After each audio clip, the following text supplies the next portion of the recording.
चलिए बेटा, एक्सरे को कंटिन्यू करते हैं आगे।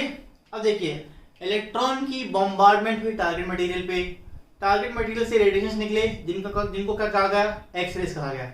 अब देखिए, जो एक्सरेज एमिट हुए after the bombardment of electrons, क्या उन सब एक्सरेज की, जितने भी एक्सरे एमिट हो रहे हैं, क्या उनका रेडिएशंस की फ्रीक्वेंसी कहूं या वेवलेंथ कहूं सेम होगी?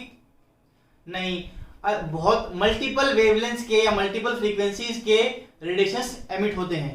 ठीक है बेटा, अब वो जो रेडिएशन एमिट हुए उनका वेवलेंथ का और इंटेंसिटी का अगर ग्राफ प्लॉट किया गया, एक्सपेरिमेंटली ग्राफ प्लॉट किया गया साइंटिस्ट द्वारा, graph was plotted between wavelength and intensity, और वो ग्राफ कैसा ऑब्जर्व किया गया बच्चों? वो ग्राफ कैसा ऑब्जर्व किया? वो ऐसा ऑब्जर्व किया गया, वो ग्राफ कुछ ऐसा बनाया गया। तो कॉरस्पॉन्डिंग टू ईच एक्सपेरिमेंट एक लैम्डा मिनिमम वैल्यू है, इससे कम वेवलेंथ की, इससे लैम्डा मिनिमम से कम वेवलेंथ की कोई भी रेडिएशंस नहीं पाई गई। ठीक है, there exist a lambda minimum below which there is no radiations possible in case of that bombardment.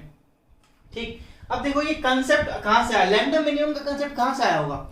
हुआ क्या होगा, थोड़ी सी थ्योरी को रिकॉल करते हैं। इलेक्ट्रॉन कहां से एमिट हुआ, एनर्जी गेन करी, बॉम्बार्ड हुआ किस पे? मेटल पे। ठीक, अब the maximum energy which is gained by the electron कितनी हुई? E into we.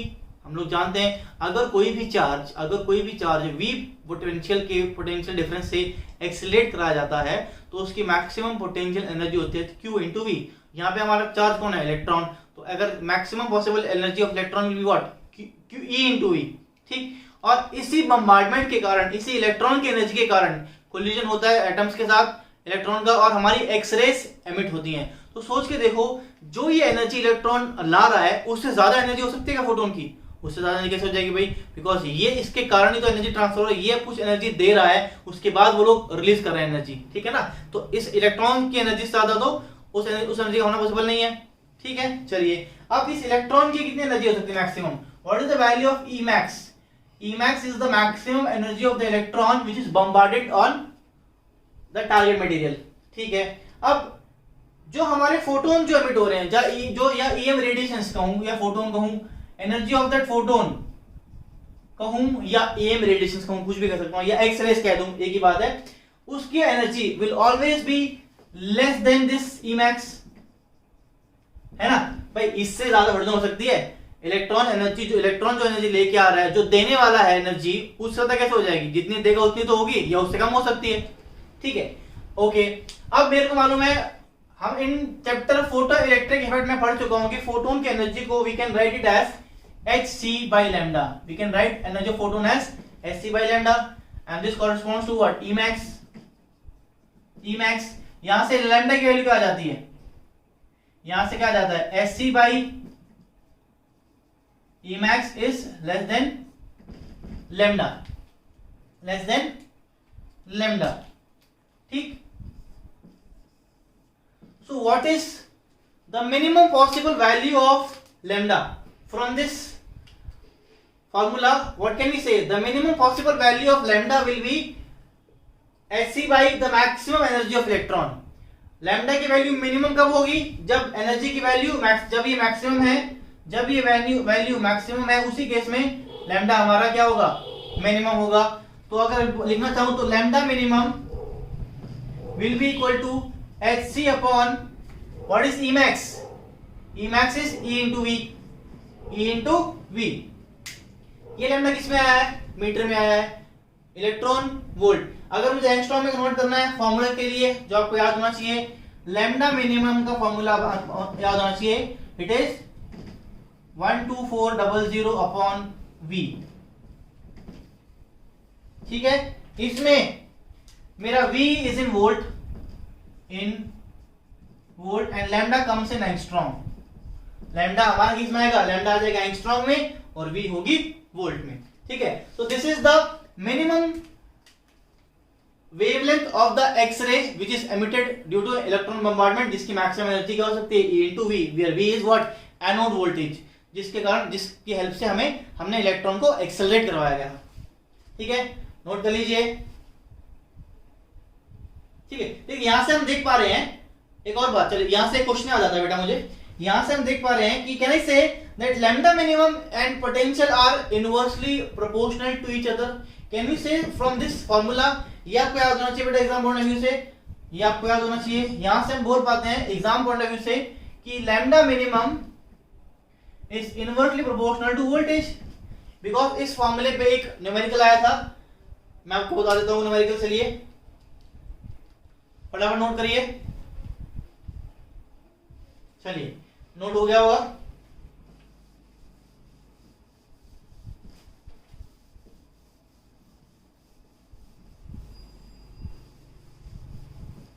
चलिए क्वेश्चन देखते हैं क्या है।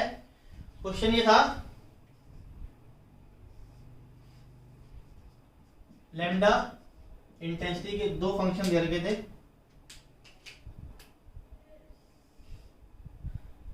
This graph was obtained at voltage V1 and this graph was obtained at voltage V2 and it was asked which of the option is correct. Which option is correct?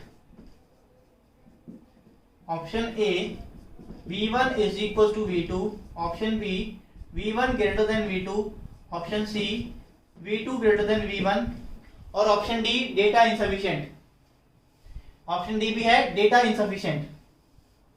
अब देखिए x ray में intensity और lambda का graph given है, तो मुझे अगर ये चीज मालूम है that lambda minimum is inversely proportional to voltage, तो सिर्फ इस रिलेशन से I can answer this question. ठीक है, अब देखिए इन दोनों के लिए लैम्डा मिनिमम की वैल्यू क्या है? This is my lambda 1, this is my lambda 2। साफ साफ दिखाई दे रहा है that lambda 2 minimum is less than lambda 1 minimum. Lambda 2 छोटा है लैम्डा 1 से, मुझे दिख रहा है बिकॉज ओरिजिन के पास लाई कर रहा है, लैम्डा 2 बड़ा है। सिमिलरली अगर मैं ये सिमिलर कह रहा हूं, अगर मैं ये फॉर्मूला ये कंसेप्ट लगाऊंगा यहाँ पे तो क्या हो जाएगा? I can say that V2 min has to be greater than V1 min because lambda and voltage are inversely proportional to each other. जिसकी लैम्डा छोटी होगी उसकी वोल्टेज बड़ी होगी, तो V2 is greater then not मिन, V2 is greater then V1। Answer क्या आएगा? Answer will be C. अगर ये रिलेशन मुझे याद है तो I can easily answer this question. ठीक है, चलिए इरेज कर देते बेटा।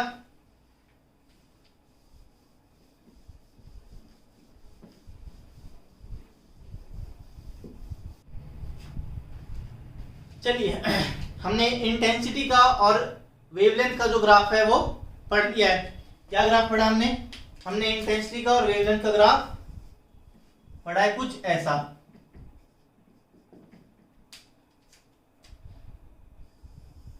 ऐसा कुछ होता है। ठीक, अब साइंटिस्ट ने क्या किया, इस ग्राफ को और डिटेल में स्टडी करने की कोशिश करी। इस ग्राफ को उन्होंने और भी ज्यादा डिटेल में स्टडी करने की कोशिश करी। सपोज करो ये वेवलेंथ उन्होंने 10,000 वेवलेंथ्स के लिए स्टडी किया कि इंटेंसिटी क्या क्या आती है। यहां से यहां तक 10,000 वेवलेंथ्स को उन्होंने बहुत माइन्यूटली ऑब्जर्व किया और चेक किया कि इंटेंसिटी में क्या वेरिएशंस आ रहे हैं रेगुलरली। ठीक है, तो ये पाया गया कि जो ग्राफ है वो एग्जैक्टली ऐसा नहीं होता बेटा, थोड़ा सा चेंज आता है ग्राफ में। चेंज क्या आता है कि कहीं कहीं इसमें स्पाइक्स आ जाते हैं,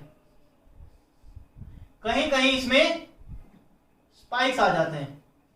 अब स्पाइक्स आने का मतलब क्या है? स्पाइक्स आने का मतलब है कि इस पर्टिकुलर वेवलेंथ के लिए फॉर दिस पर्टिकुलर वेवलेंथ से लैम्डा 1, लैम्डा 2, लैम्डा 3, लैम्डा 4, मान लीजिए मैं लैम्डा 1, लैम्डा 2 लिख रहा हूं सिर्फ, कि इन दो वेवलेंथ्स के लिए या इन चार वेवलेंथ्स के लिए इंटेंसिटी सडनली बढ़ जाती है। इन दो वेवलेंथ्स के लिए या इन चार वेवलेंथ्स के लिए चार स्पाइक, अगर आपको दिख रहा होगा एक छोटा एक बड़ा एक छोटा एक बड़ा, देयर आर 4 स्पाइक्स और in 4 corresponding to these 4 wavelengths we have very high intensities। Fine, ये ऑब्जर्व किया, फिर उनका दिमाग ठंडा कि भैया ये क्या हो रहा है।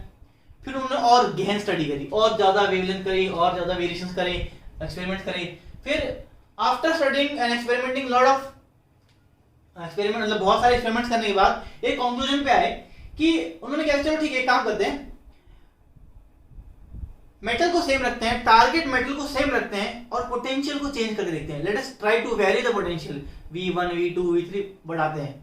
फिर उनका क्या ऑब्जर्वेशन आई था, देख लेते हैं। उन्होंने क्या ऑब्जर्व किया कि देखो, उन्होंने क्या ऑब्जर्व किया,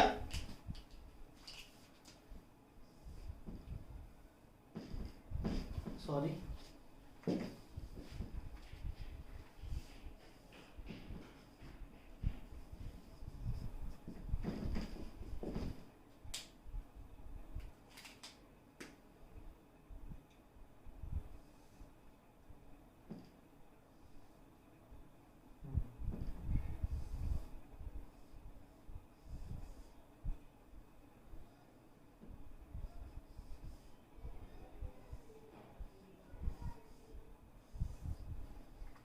ये एक V1 वोल्टेज के लिए ग्राफ आ गया उस मेटल का। अब मेटल सेम रखा, वोल्टेज को वेरी कर दिया, मेटल सेम रखा और वोल्टेज को वेरी कर दिया।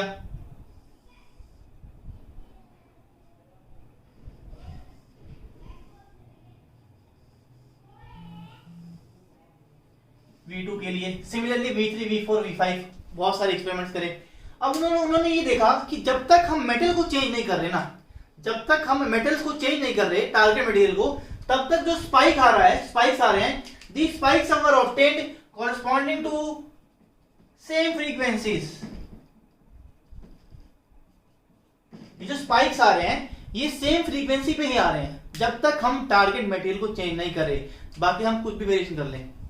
ठीक है, इसका मतलब क्या हुआ, these spikes are material specific, these spikes are characteristics of elements, characteristics of target. इसीलिए इन स्पाइक्स को क्या बोला गया, ऐसे जो एक्सरे आए, ऐसे जो स्पेक्ट्रम आए, एक्सरे स्पेक्ट्रम, उनको क्या नाम दिया गया, कैरेक्टरिस्टिक्स एक्सरेज। ठीक, अब यहां से हम क्या स्टार्ट करने वाले हैं। ठीक है, we are trying to start a new topic. There are two types of X rays, experimental observations and results and study of spectrum. Experimental observations और स्पेक्ट्रम की स्टडी के बाद, बहुत सारे के बाद, दो एक्सरे और इन्वेंट करी गई, दो टाइप के बताया गया कि there are two types of X rays. One is called characteristic X-rays, characteristic X rays, and second is called continuous X-rays.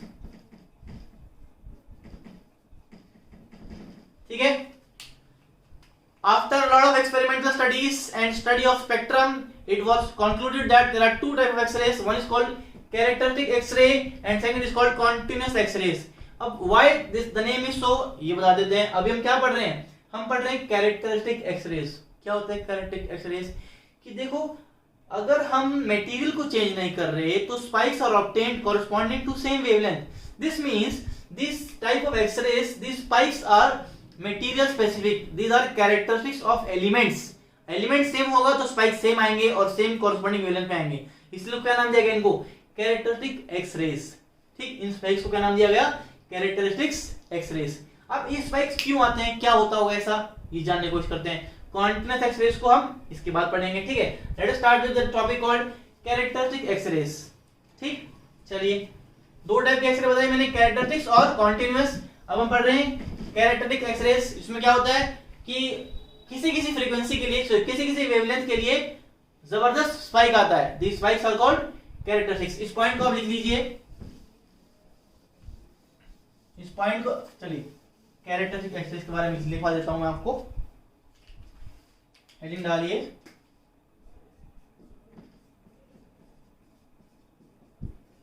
Characteristic X-rays.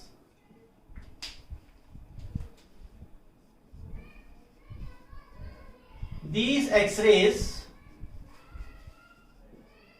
are called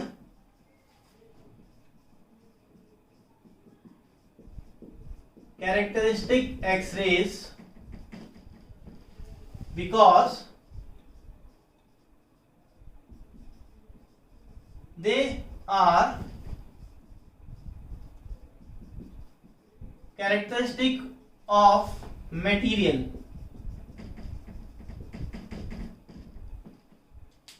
किस पे डिपेंड करती हैं ये, कैरेक्टरिस्टिक्स ऑफ मटेरियल पे डिपेंड करते हैं। हर मटेरियल का एक अलग लैम्डा पे स्पाइक आता है। These spikes are dependent upon material. These spikes are characteristics of material. Every material have different characteristic X-rays. Every material have different spikes.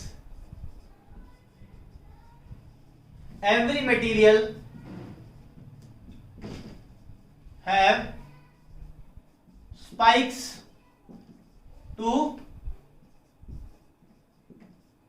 specific wavelengths. Specific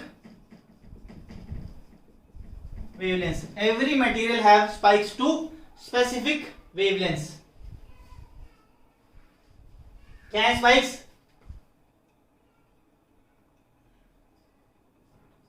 To some wavelengths, to some discrete wavelengths.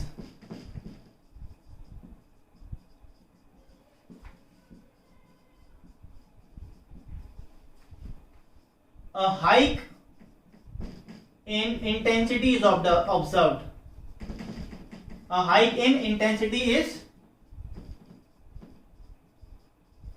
observed. ये है वो spikes, hike in the intensity values. ठीक है बेटा, अब ये होता कैसे होगा ये पढ़ लेते हैं. क्यों होता होगा ऐसा, क्या होता होगा ऐसा, क्या होता है कि स्पाइक्स आ जाते हैं सडनली. चलिए ये पढ़ लेते हैं, नोट कर लीजिए इसको फटाफट.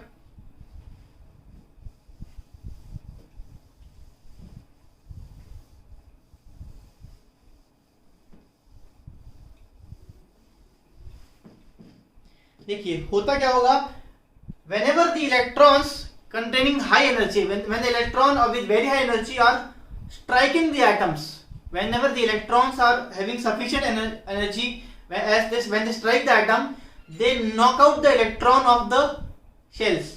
Suppose करिए ये हमारा एटम है, this is my nucleus and this is my shells K, L, M and so on, and we have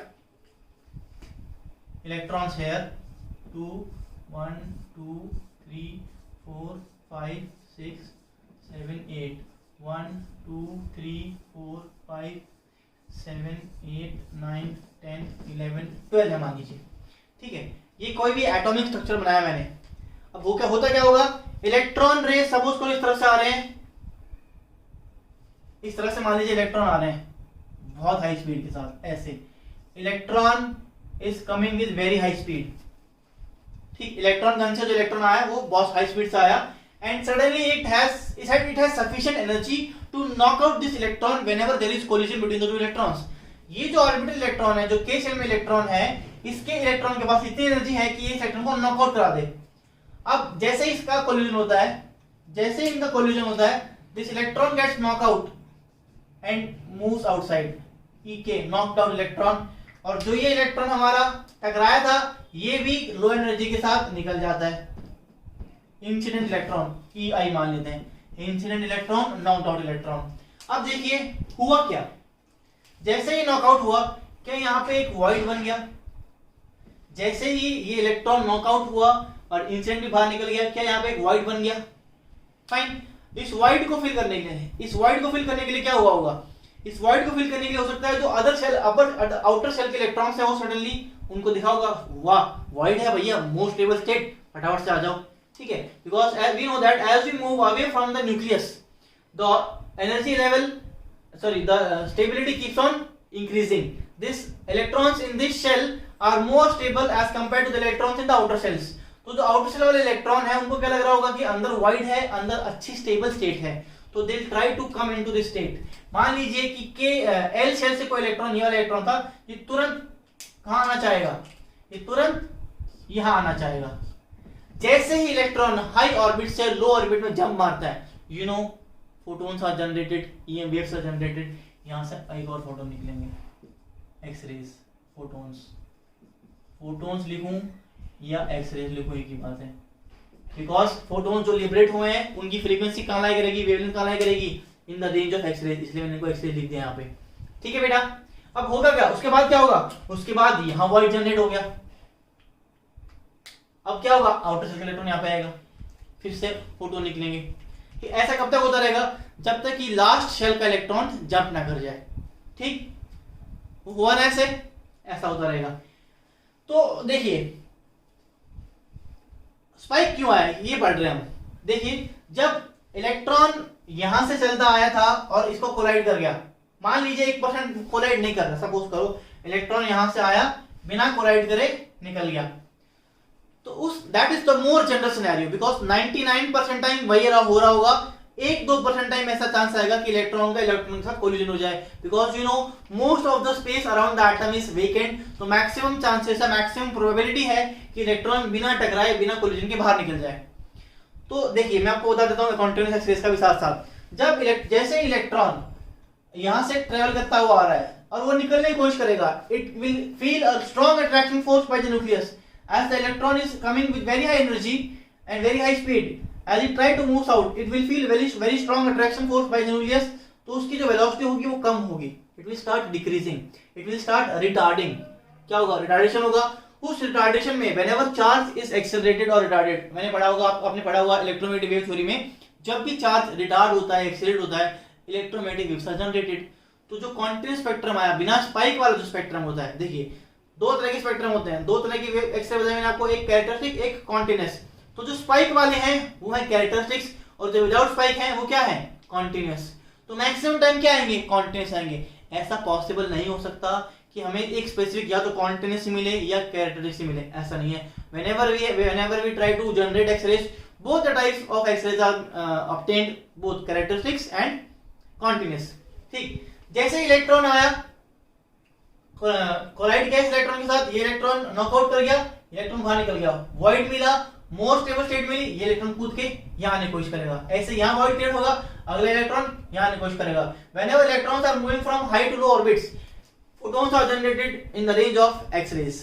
ठीक, तो एक दो कारण हुए ना फोटोन जनरेशन के, एक तो जब इलेक्ट्रॉन आ रहा था और वो रिटार्ड हुआ है, एक्सेलरेटेड चार्ज पार्टिकल्स नेक्स्ट के कारण ईएम वेव जनरेट हुए वो, और किसी किसी फ्रीक्वेंसी में किसी किसी केस में जब कोलिजन हुआ तो एक्स्ट्रा फोटोन जनरेट हो रहे हैं।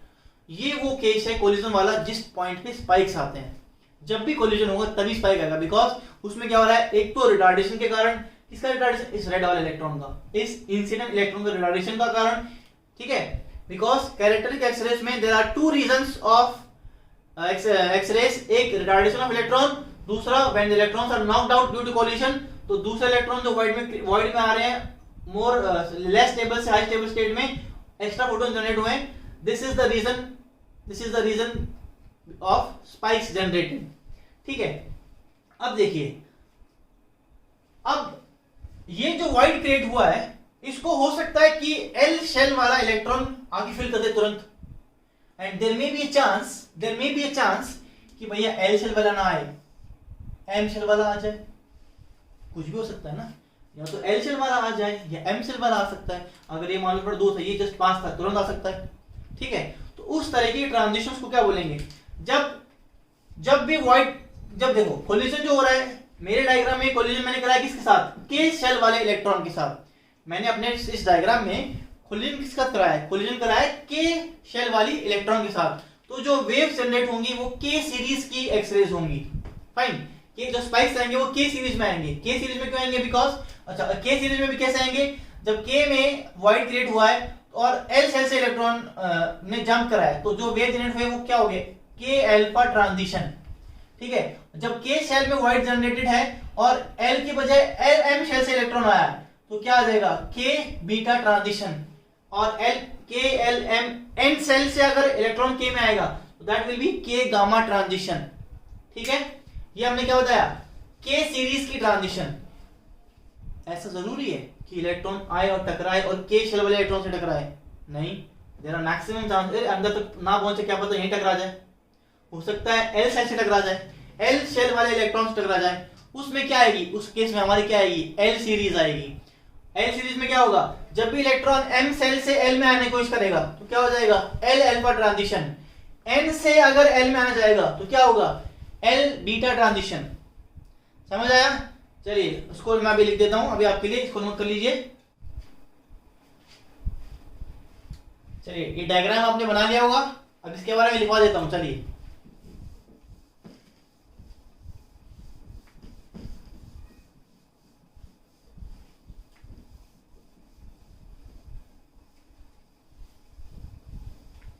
चलिए इसके बारे में आप लिख लीजिए।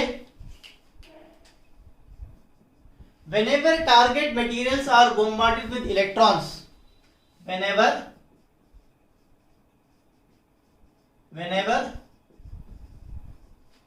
target materials या मटेरियल कह लो are bombarded with electrons having sufficient energy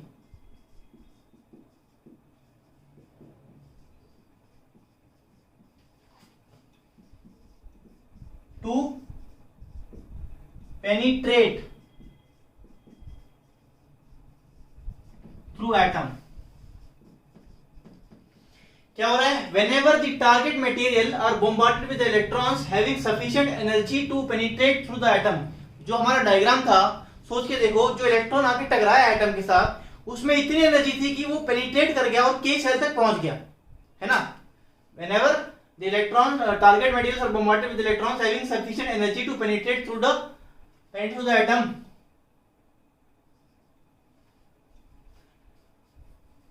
हाँ ठीक है, penetrate through the atom। These electrons knocks out the electron से फ्रॉम के shell.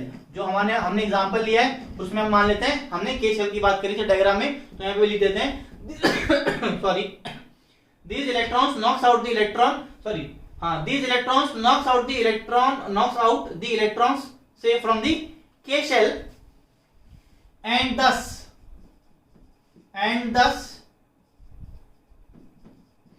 void is created in K shell। ठीक है भैया, void क्रिएट हुआ K shell में, ठीक। the electrons from outer shells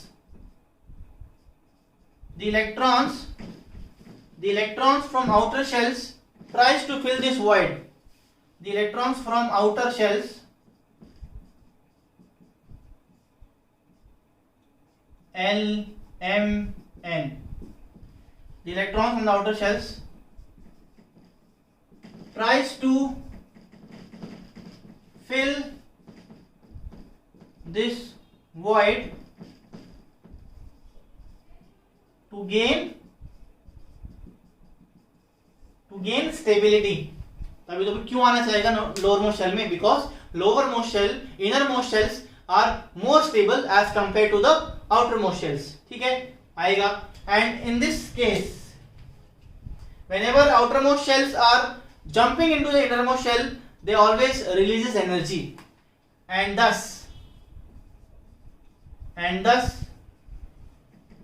energy कहूं या रेडिएशंस कहूं, thus radiations are emitted, thus radiations are emitted। the frequency of these radiations,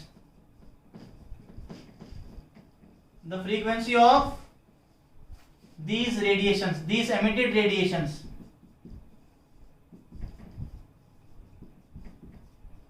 चलिए यहां से नोट करिए, इसके बाद लिखवाता हूं कि कैसे हम लोग फ्रीक्वेंसी कैलकुलेट करते हैं इन एमिटेड रेडिएशंस की। यहां तक नोट करिए फटाफट, इसके बाद लिखवाते हैं इसको रेस करके।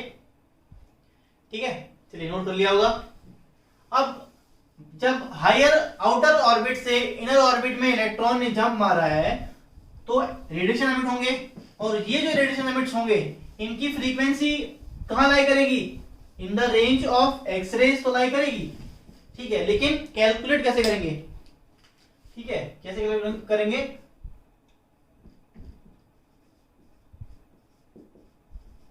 The frequency of emitted radiations is calculated as mu is equals to R Z square 1/n1 square minus 1/n2 square. ठीक है, आप जानते होंगे आर क्या है, Rydberg's constant, Z e was is what, effective atomic number, n1 जिस shell से आया है, n2 जिस शेल में जा रहा है। ठीक, अब देखिए व्हाट इज इफेक्टिव, जेड ई क्या था, Z is effective atomic number. भाई एटॉमिक नंबर तो सर हमने सुना हुआ है, ये इफेक्टिव एटॉमिक नंबर क्या होता है? इफेक्टिव एटॉमिक नंबर क्या होता है? इफेक्टिव एटॉमिक नंबर होता है Ze is equals to Z minus b. Ze is equals to Z minus B, where this Z is the atomic number and B is screening constant. B is screening constant. ठीक है, देखिए होता क्या है, nucleus के पास दो nucleus के outer के शेल में 2 इलेक्ट्रॉन, L में 8, 18 एंड सो ऑन। आप सोच के देखो हो क्या रहा होगा, जो आउटर मोस्ट शेल वाले इलेक्ट्रॉन्स होंगे उनको effective charge of the nucleus क्या उतना ही दिखाई देता होगा जितना है? नहीं, थोड़ा सा कम दिखाई देता है, बिकॉज न्यूक्लियस के बाद बहुत सारे इलेक्ट्रॉन्स आ गए हैं, तो जो उसके उससे बाहर वाला इलेक्ट्रॉन है उसको न्यूक्लियस का चार्ज रिलेटिवली थोड़ा सा कम फील होता है। इसलिए कितना कम फील होता है? This is decided by the screening constant b, right. Z मतलब क्या है? एटॉमिक नंबर, मतलब नंबर ऑफ प्रोटॉन्स। ठीक, नंबर ऑफ प्रोटॉन्स मतलब charge, positive charge of nucleus. Z minus b मतलब कम फील होगा, किसका चार्ज? पॉजिटिव चार्ज कम फील होगा, बिकॉज उसके आसपास एक न्यूट्रॉन्स की लेयर है, सॉरी इलेक्ट्रॉन्स की लेयर है, और उसके बाद एक और इलेक्ट्रॉन की लेयर है, उसके बाद बहुत इलेक्ट्रॉन की लेयर है, फिर एक इलेक्ट्रॉन बाहर आ रहा है। ठीक है ना, उस इलेक्ट्रॉन को क्या दिख रहा है कि बहुत सारे इलेक्ट्रॉन्स की layer, then some positive charge, so the net positive charge felt by the outer electron is somewhat less than the actual positive charge. ठीक है, कितना less? This is decided by this factor called screening constant. I guess आप सबने note कर लिया होगा। चलिए, very good, ठीक है भाई।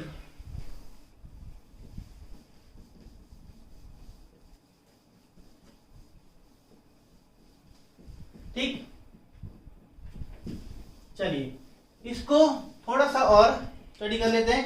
मैंने आपको क्या बताया था, ये आपकी के शेल है, एल एम एन, थोड़ी बड़ी बना लेते हैं।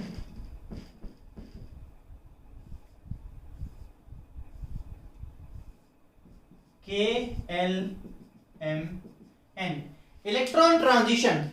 इलेक्ट्रॉन ट्रांजिशन आफ्टर, देखो अगर वाइड क्रिएट हुआ के शेल में और एल शेल के इलेक्ट्रॉन यहाँ के तुरंत कब्जा किया वाइड पे, तो क्या आएगा? के अल्फा ट्रांजिशन। यहां से इलेक्ट्रॉन आया, this is what, K beta. यहां से इलेक्ट्रॉन आया, this is K gamma. A group of X rays are emitted of K series, K series X-rays,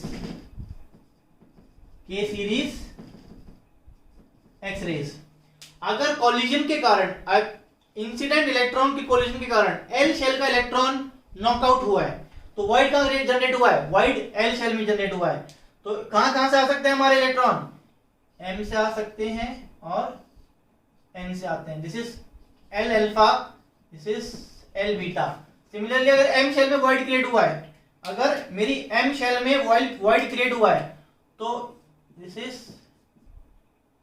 M alpha, आगे से आएगा तो M beta. This is M L series of X rays, M series of X rays, N series of X rays and so on. ठीक, okay. चलिए, जैसे X लिखा मैंने K series X rays, this is L series X rays, this is M series X rays and N series X rays, ऐसे करते आगे बढ़ते जाएंगे। ठीक, चलिए अब एक छोटा सा न्यूमेरिकल लेता हूं और उससे काफी चीजें क्लियर करने की कोशिश करते हैं।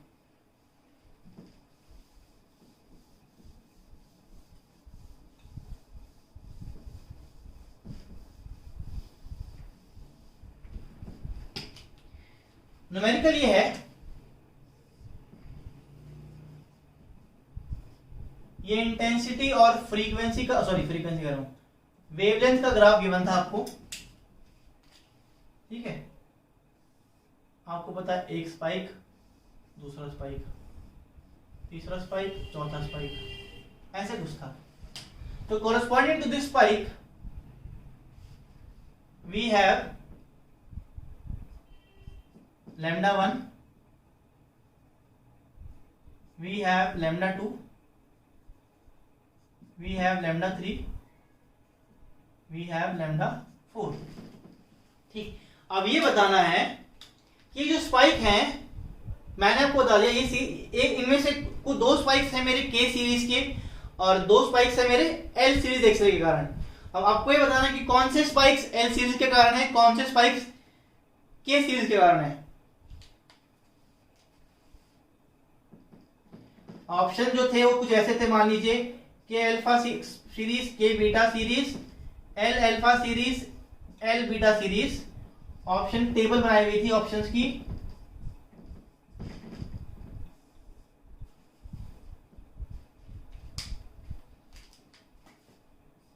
Lambda 1, lambda 2, lambda 3, lambda 4, lambda 2, lambda 1, lambda 3, lambda 4, lambda 2, lambda 1, lambda 4, lambda 3, lambda 4, lambda 3, lambda 2, lambda 1। ये है हमारी table. Option A B C D में से कौन सा सही है आपको ये बताना है। जितना भी अभी तक आपको पढ़ाया गया है उतने को आप एनालाइज करके इस क्वेश्चन का आंसर दे सकते हैं।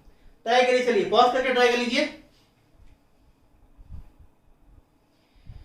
चलिए हम सॉल्व करते हैं। देखिए, जब भी के अल्फा ट्रांजिशन हो रहा होगा, इस क्वेश्चन को सॉल्व करने के लिए you should have idea about the energy difference between the orbits shells. ठीक, मेरे को मालूम है कि के शेल की जो एनर्जी लेवल वो कितना होता है, 13.6 इलेक्ट्रॉन वोल्ट। एल शेल कितना है, -13.6 minus 3.6 minus 1.5 and K L M and so on. ठीक है, बाय एन स्क्वायर करते गए, आपको पता होगा एटॉमिक स्ट्रक्चर का पार्ट है। देखिए, जब भी के अल्फा ट्रांजिशन हो रहा होगा, इसका मतलब क्या है, के अल्फा ट्रांजिशन का मतलब ये है कि के शेल में वॉइड क्रिएट हुआ है और एल शेल से इलेक्ट्रॉन ने जंप मारा है।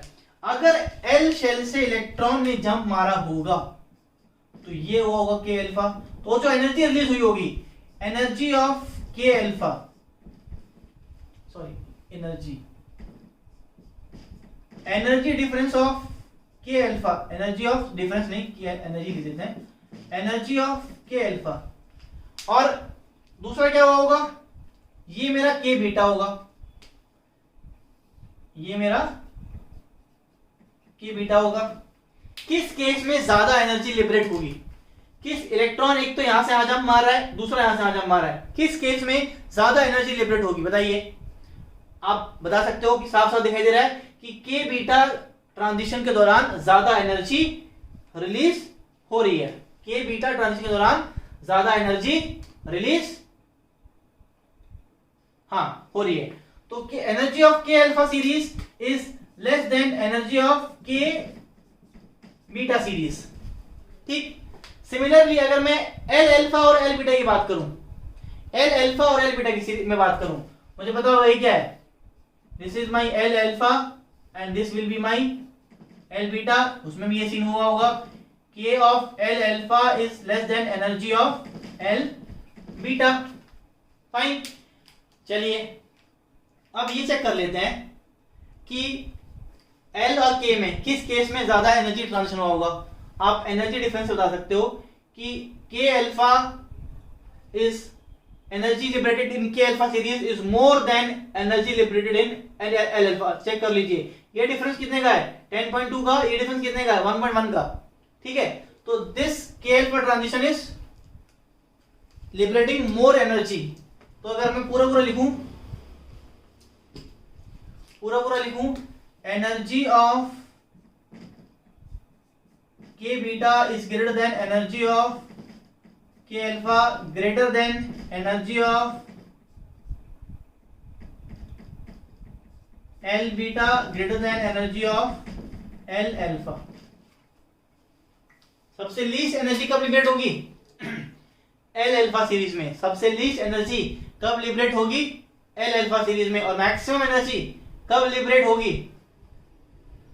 के बीटा सीरीज में। ठीक है बेटा, अब मेरे को एनर्जी का और वेवलेंथ का रिलेशन मालूम है। मुझे एनर्जी का और वेवलेंथ का रिलेशन मालूम है। याद करो, Emax is equals to hc by lambda. Lambda is equal to what? Lambda is equals to hc upon Emax. जिसकी एनर्जी ज्यादा उसकी वेवलेंथ सबसे कम, जिसकी एनर्जी ज्यादा उसकी वेवलेंथ कम। ठीक है, अब बताइए, जिसकी एनर्जी ज्यादा उसकी वेवलेंथ कम।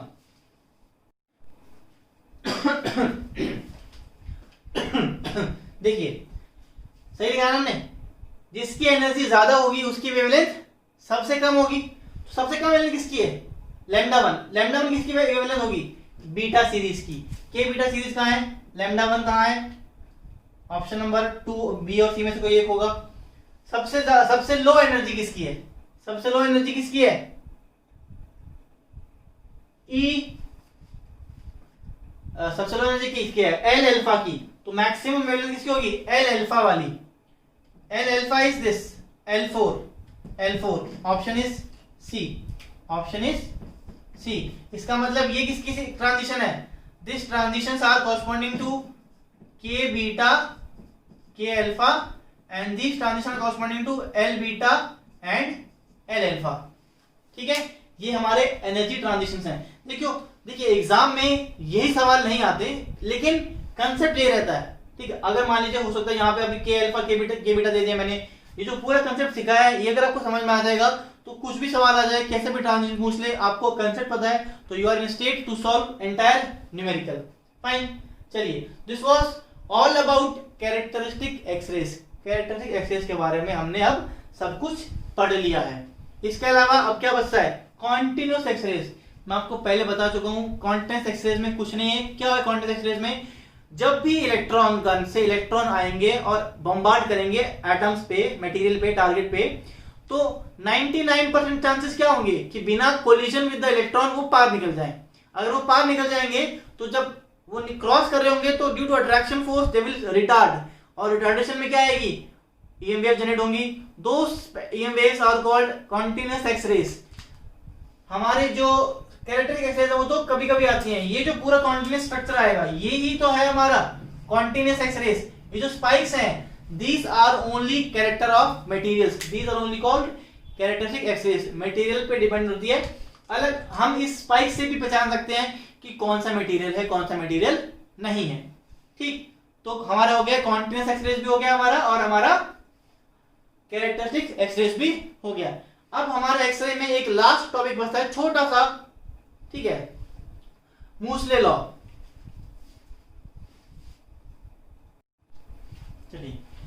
चलिए मूसले लॉ जो है हमारा एक्सरे का लास्ट टॉपिक है बेटा। ये क्या है? इसमें the scientist observe the relation between frequencies of the characteristics rays corresponding to large number of elements. इन्होंने क्या करा? He observed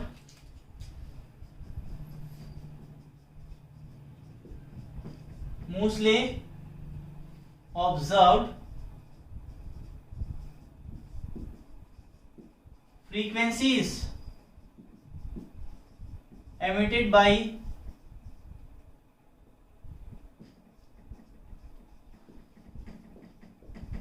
characteristics X-rays for large number of elements। ठीक है, Mosley observed frequencies emitted by the characteristic X-rays for large number of elements and he plotted the graph between, इन्होंने graph plot किया किसके बीच? Under root of frequency and Z, their position in the periodic table. इन्होंने एक graph plot किए for between Z and root of the frequencies emitted by corresponding elements, and he observed that these graphs were almost equivalent to straight lines not passing through origin. These graphs were almost equivalent to straight lines not passing through origin. ठीक है, अलग अलग lambda अलग अलग beta के लिए बेटा, ठीक है. These graphs were, चलिए ये क्या देता हूँ, ये अलग अलग value. These graphs were straight lines not passing through origin.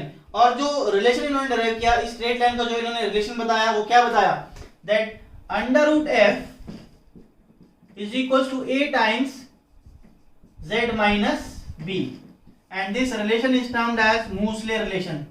This relation is termed as Moseley's relation. This relation is termed as Moseley's relation. इसमें z atomic number है, a and b are constant, where b is again screening constant. ठीक है. This relation can also be derived using Bohr's law.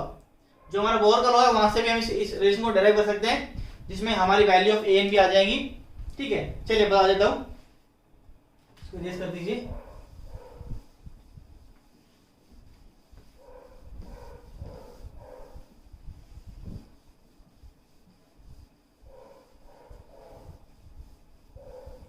जो हमारा bore relation है वो क्या कहता है बेटा,